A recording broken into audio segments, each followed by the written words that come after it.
C'était pour moi très, très émotionnant. Et en réalité, ce que j'ai senti en venant travailler avec ces gorilles, c'est qu'on est réussi par une famille. C'est une famille très proche des nôtres. La façon comme les rapports de cette famille se passent, c'est très semblable. Il y en a un grand-père, il y en a un père, il y a les petits, et il y en a un respect, n'est-ce pas, dans toute la lignée de la famille. Ils sont très attachés à leurs enfants comme nous, on est attachés aux nôtres. Et pour avoir un bébé gorille, il faut tuer un père, il faut tuer une mère. Et quand tu tues un père et tu tues une mère, tu détruis une famille et tu déstabilises une famille. Et donc, c'est d'une violence assez grande, c'est presque une violence semblable, si ce n'est pas semblable même, à qui tuer toute une famille d'humains pour voler un enfant. Pour moi, c'est assez grave ce qui se passe avec les gorilles de montagne.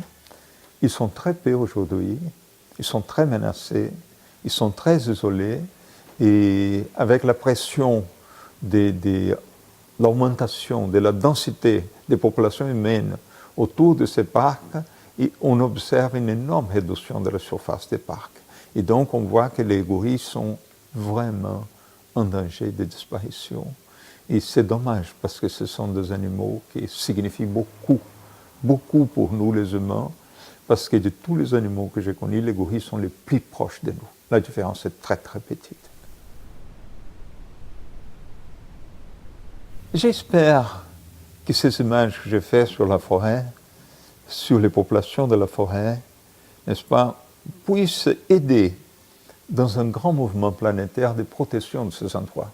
Je ne crois pas que mes photos, tout seules pour elles-mêmes, elles peuvent changer quoi que ce soit. Mais mes photos, avec les textes des journalistes, des scientifiques, avec les films qui sont faits, avec les organisations qui protègent la forêt, qui protègent les animaux, qui protègent les gorilles, je crois qu'en faisant partie de ces mouvements, on peut avoir une certaine puissance d'information, de conscientisation et d'adhésion à une idée qu'on pourra survivre, nous, comme espèce, seulement si on garantit la survie des autres espèces comme un tout. On dépend de toutes les autres espèces qui puissent vivre dans un certain équilibre. Aujourd'hui, je crois que notre population d'humains court un risque énorme par le fait qu'on a quitté notre planète, le fait de vivre à Paris, de vivre à Beijing, de vivre à Rio de Janeiro. On ne vit plus dans notre planète. On est presque un extraterrestre dans notre propre planète. On est très éloigné de la nature. Nous, on est nature.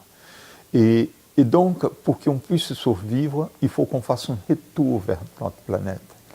Même si ce n'est pas un retour physique, je ne crois plus qu'on va vivre dans les forêts, dans les montagnes, dans les cavernes, mais il faut qu'on fasse un retour spirituel pour qu'on puisse encore protéger ce qu'on n'a pas détruit dans cette planète, pour qu'on puisse avoir encore un certain équilibre de survie.